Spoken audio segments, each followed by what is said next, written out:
Ahora, yo voy a continuar con la serie de videotutoriales de la teoría de los circuitos 3.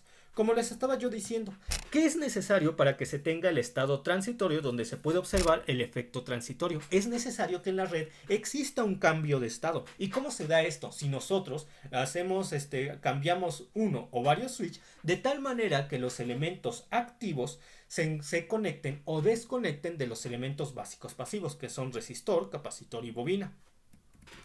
¿Qué pasa cuando yo tengo un resistor el cual no almacena energía? Como dicho dispositivo no almacena energía, en el momento en el cual nosotros instantes después de que nosotros accionamos el switch, que suele denotarse el periodo de tiempo que ocurre instantes después de accionar el switch, por t igual a 0 superíndice más, el resistor y el resistor se comporta de la misma manera que lo hará en el estado permanente. Es decir, como el resistor no almacena energía, no existe un cambio importante con respecto a no existe un cambio importante con respecto a su comportamiento instantes después de accionar el switch o una vez que se alcanza el estado permanente.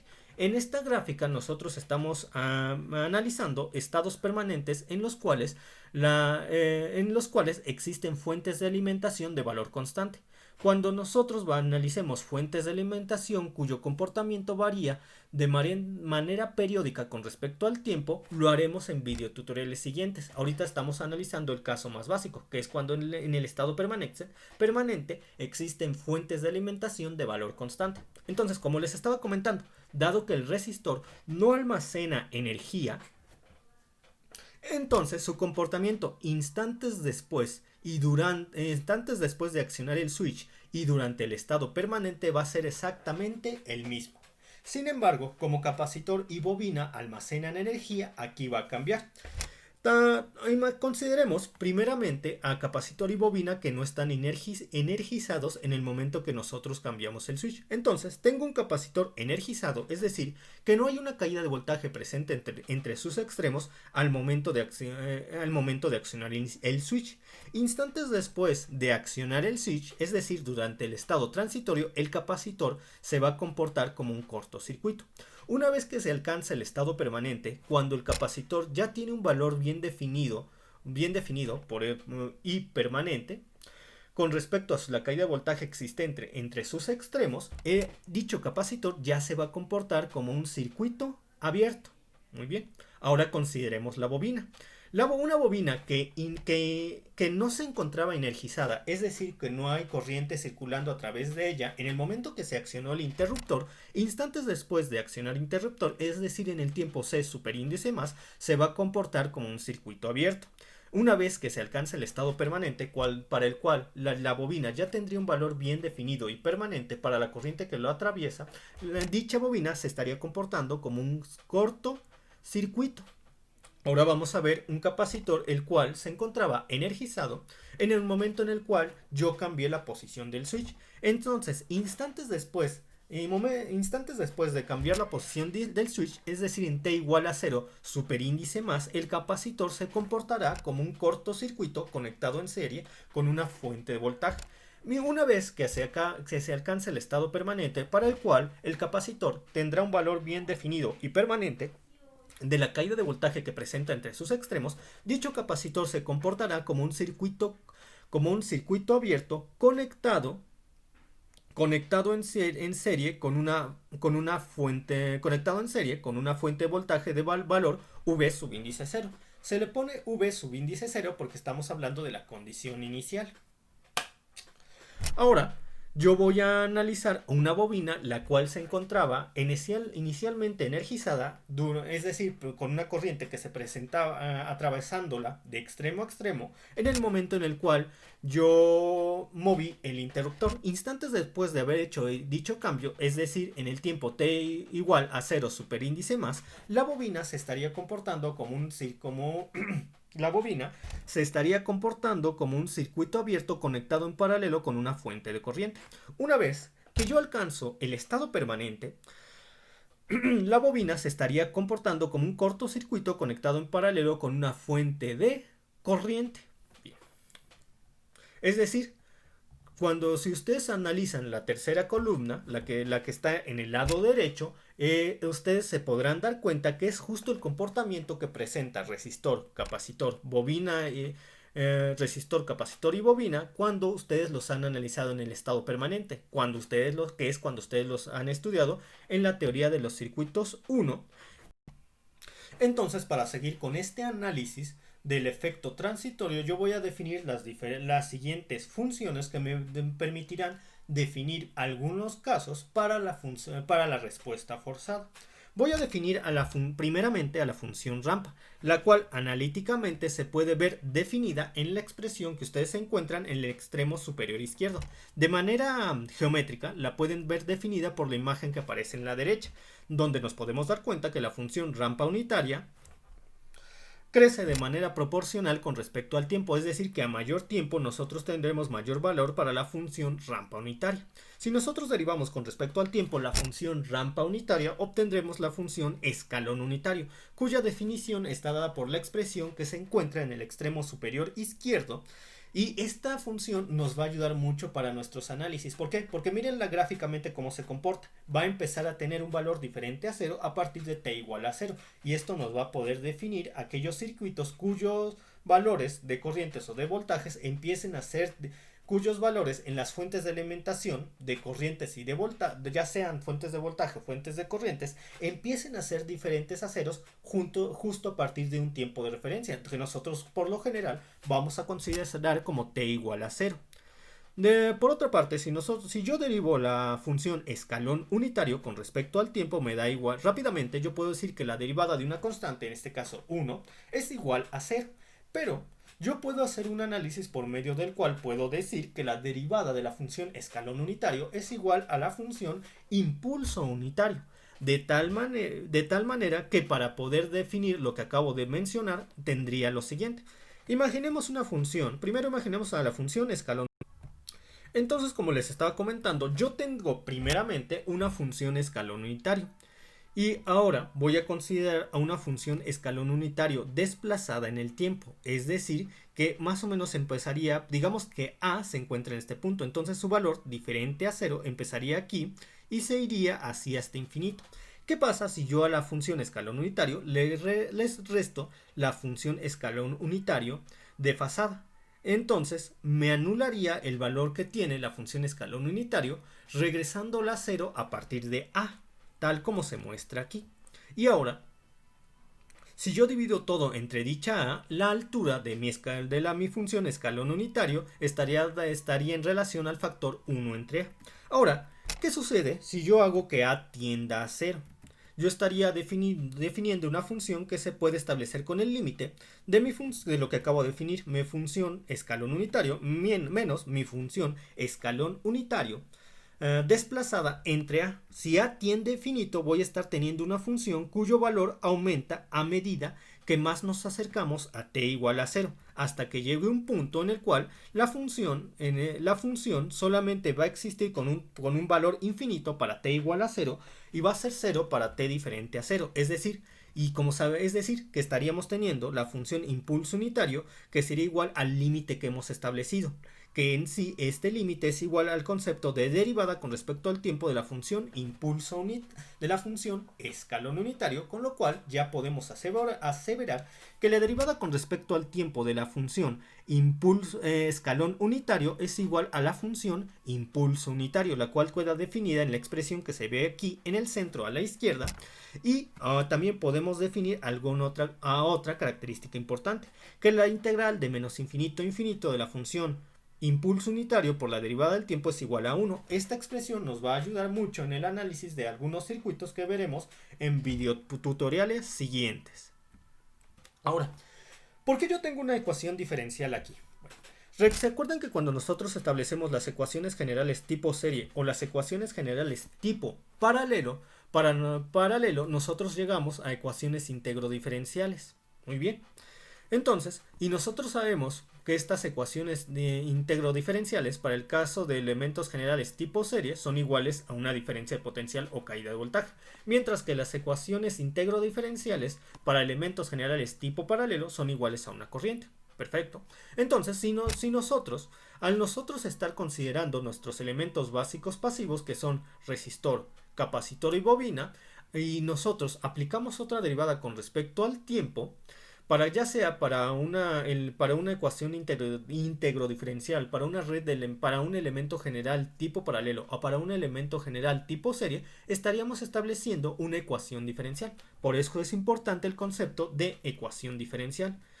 Si yo tengo una fuente de alimentación, esa ecuación diferencial va a ser igual al valor en voltaje o en corriente que ha sido alterado debido a la derivada que hemos aplicado para tener a una ecuación diferencial, siendo que la solución de esa ecuación diferencial, siendo que la solución de esa ecuación diferencial cuando el valor de nuestra fuente es igual a cero o cuando no tenemos considerada una fuente de alimentación entre nuestro elemento general tipo serio paralelo, nos estaría dando la respuesta libre y la solución de nuestra ecuación diferencial cuando nosotros estamos considerando a nuestro elemento general, a la ecuación general para nuestro elemento general tipo serie o paralelo, sería la respuesta forzada. En resumen, nosotros tenemos la ecuación diferencial porque podemos representar nuestro arreglo de elementos generales tipo serie o paralelo por medio de una ecuación diferencial. Cuando no hay una fuente de alimentación en nuestro elemento general tipo serie o paralelo, estaríamos igualando dicha ecuación diferencial a cero, y es la solución de esta ecuación diferencial sería la respuesta libre. Mientras que si nosotros estamos considerando a una fuente de alimentación, la solución de dicha ecuación diferencial sería nuestra respuesta forzada. Sabemos que la respuesta libre, su valor depende exclusivamente de las condiciones iniciales, y sabemos que la respuesta forzada, su valor o comportamiento depende exclusivamente de la fuente de alimentación conectada a la red eléctrica. Si nosotros consideramos tanto a las condiciones iniciales como a la fuente de alimentación, y estaríamos tomando en cuenta a la respuesta libre y a la respuesta forzada, siendo que la suma entre ambas es la respuesta completa. Si yo quiero analizar la respuesta forzada de manera independiente, la respuesta libre de manera independiente, yo igualo mi ecuación diferencial a cero. De tal forma que cuando nosotros veamos problemas, vamos a ver cómo solucionar las ecuaciones diferenciales que me representan al tipo de arreglo de elementos que yo tengo que para mi configuración eléctrica, vamos a trabajar con ella, de tal forma que obtendremos la ecuación homogénea. Y una vez que tengamos la ecuación homogénea, vamos a aplicar los métodos que ya se han visto en ecuaciones diferenciales para poder definir a mi respuesta libre. Cuando yo tengo la respuesta forzada de mi respuesta libre,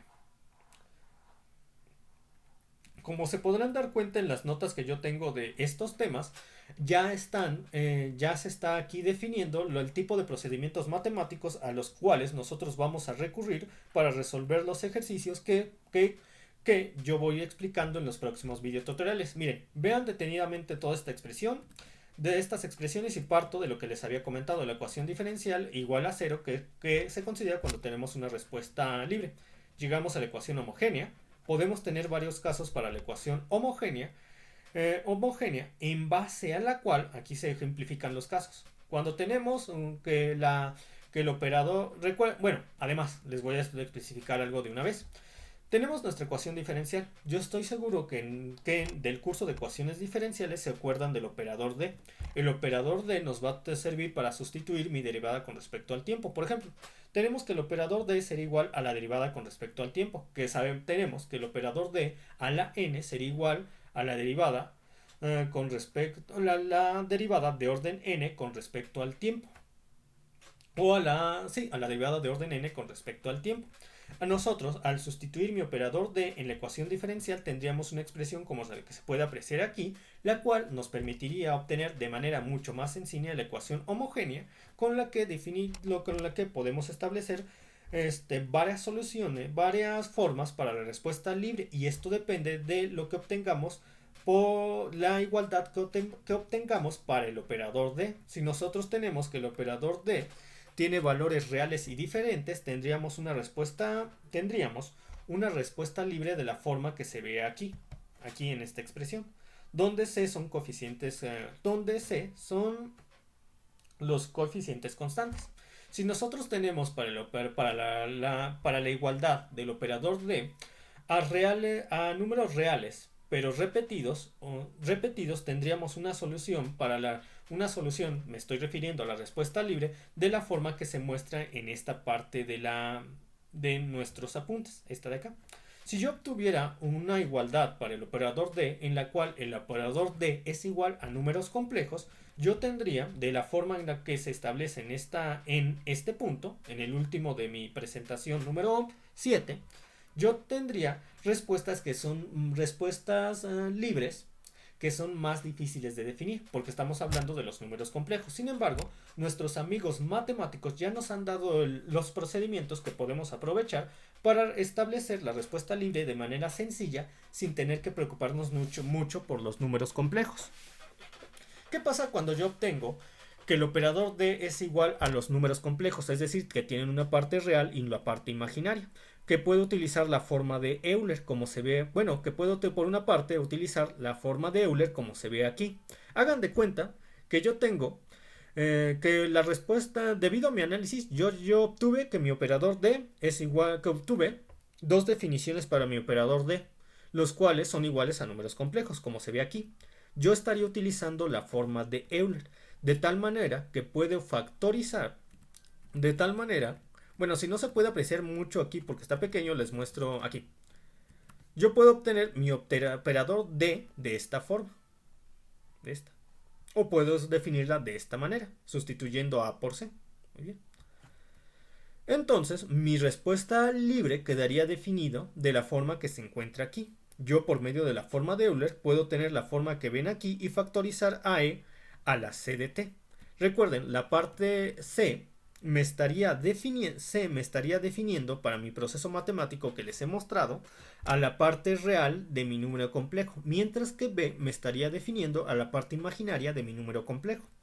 Entonces, factorizo mi parte real y ya nada más tengo en este lado de la expresión, en este lado de mi expresión, todos aquellos factores que están multiplicando tanto a la función coseno como a la función seno. Y ustedes dirán, bueno, ya aquí ya no puedo hacer más, aquí se queda, mi respuesta libre se queda definida de esta forma. Lo que acaban de ustedes, si ustedes piensan que esta forma es la más sencilla de definir a mi respuesta libre cuando el operador D es igual a números complejos, se equivocan. Nuestros amigos matemáticos nos han permitido definir una manera de simplificar todo esto. Pero primero vamos. Entonces, como les estaba comentando, nuestros amigos matemáticos nos van a permitir definir una expresión más sencilla que la que tenemos este punto.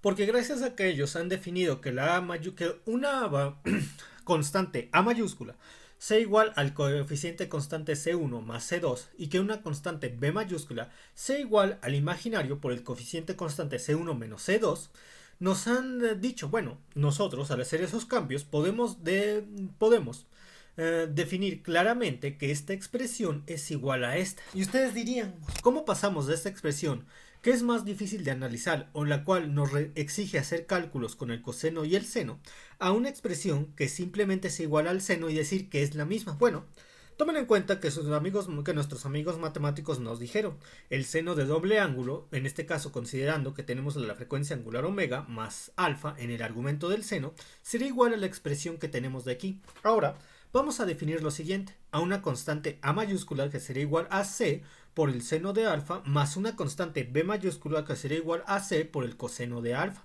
Nosotros, considerando a mayúscula y a B mayúscula como si fueran, más bien considerándolos como los catetos de un triángulo por medio de la relación de Pitágoras, los vamos a elevar al cuadrado, lo cual nos da esta expresión. Como nosotros sabemos que el seno cuadrado de alfa más el coseno cuadrado de alfa es igual a 1, factorizamos a c al cuadrado y podemos definir fácilmente que c es igual a la raíz cuadrada de a al cuadrado más b al cuadrado. Utilizando la misma relación de Pitágoras donde nos asociamos a b y a con los catetos de un triángulo, podemos definir que la tangente de alfa es igual a entre b.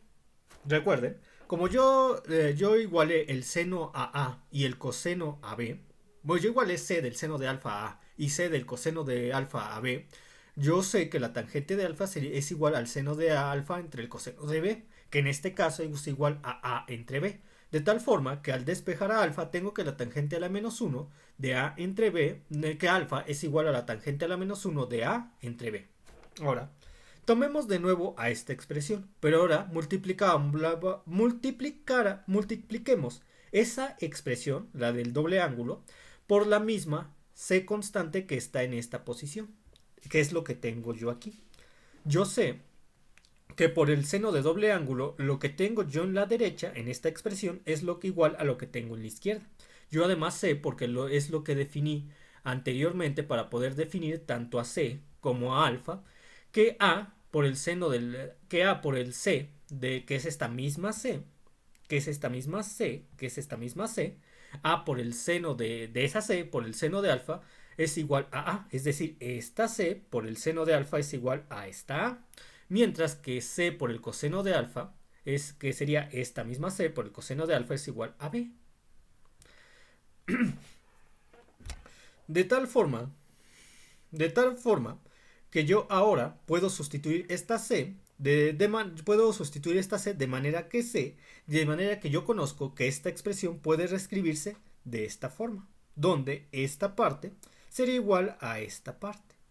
Y entonces ya quedaría claramente definida la relación entre esta expresión, que tiene un coseno y un seno, al igual que lo tiene esta, coseno y un seno, es igual a aquella expresión que solamente está en términos del seno, como lo está esta.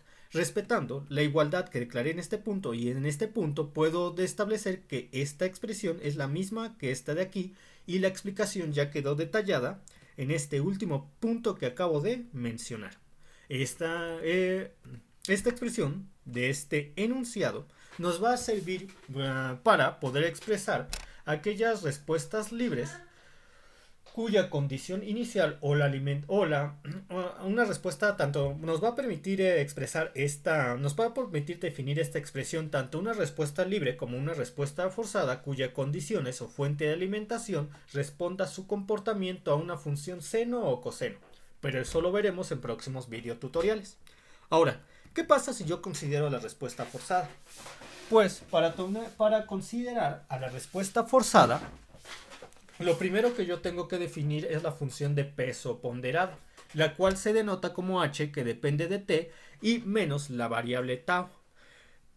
Ahorita yo no les especificaré claramente qué es la variable tau, ni cómo puedo definir de manera clara, de manera más sencilla a la función de peso ponderada. Solamente en este video tutorial se las voy a definir de manera analítica. Y estoy seguro que cuando yo termine de definirlas de manera analítica no van a entender casi nada de lo que he dicho. Esto quedará explicado de una mucho mejor forma cuando nosotros veamos ejercicios con la red eléctrica, y van a darse cuenta cómo todo lo que voy a explicar ahorita va a ser mucho más fácil de entender, aplicar y comprender. Bien. Tenemos que para el tiempo t mayor a 0, es decir, lo que corresponde al estado transitorio y al estado permanente, mi función de peso ponderada sería igual a esta expresión.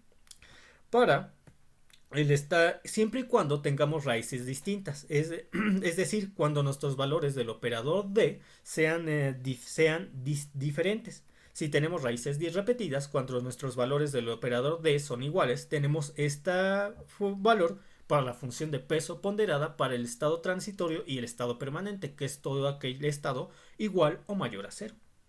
No vamos a manejar el tiempo cuando t es igual a 0 o cuando nuestro tiempo es menor. No vamos a manejar el t cuando t es menor, cuando t es menor a 0 o aquel tiempo en el cual yo estoy considerando antes de mi tiempo de referencia, porque sería igual a 0, además de que yo estoy utilizando, durante este curso nosotros vamos a estar estudiando el estado transitorio, el cual ocurre instantes después que nosotros hemos llevado a cabo la conmutación, es decir, cuando nosotros hemos cambiado los switch, lo cual ocurre en el tiempo de referencia o mayor al tiempo de referencia, lo que queda aquí especificado como t igual o mayor a 0, No, para poder definir de una forma clara la función de peso ponderada, para poder definir de una manera clara y sencilla la enésima derivada que nosotros de la función de peso ponderada que dependa de 0, que nosotros necesitamos utilizar para establecer de manera clara mi expresión para la respuesta forzada, necesito identificar de manera concisa el valor de mi constante a subíndice 0. Bien. Porque como les estaba diciendo, la enésima derivada de la función de peso ponderada que depende de 0, que yo necesito para la respuesta, para definir claramente mi respuesta libre, sería igual a 1 entre dicho coeficiente a subíndice 0. El coeficiente a subíndice 0 es aquel coeficiente que se encuentre multiplicando a la derivada de mayor orden en mi ecuación diferencial final. Pero como yo les decía, todo eso lo veremos establecido de una forma mucho más sencilla cuando veamos los ejercicios y los ejemplos. Van a ver que todo esto que acabo de mencionar es mucho más sencillo de digerir cuando llegue a esa parte de los videotutoriales. Termino con esto. Entonces, termino este videotutorial mencionando lo que sigue a continuación. Tengo dos casos particulares que me van a permitir simplificar el proceso. La respuesta forzada debido a un escalón unitario. Cuando yo tenga que mi circuito está siendo alimentado por una fuente de alimentación que se comporta de acuerdo a un escalón unitario, mi respuesta libre sería igual a la integral de 0 a t de la función de peso ponderada por la diferencial de tau. Bueno, claro, la función de peso ponderada desplazada por un intervalo tau. Y ya no es necesario considerar a mi función unitaria que depende de tau. Cuando mi circuito está siendo alimentado por una fuente de alimentación que se comporta de acuerdo a un impulso unitario, mi respuesta forzada sería igual a la función de peso ponderada, ya sin estar desplazada. Y por el momento me despido, es todo y nos vemos en los próximos videotutoriales. Hasta pronto.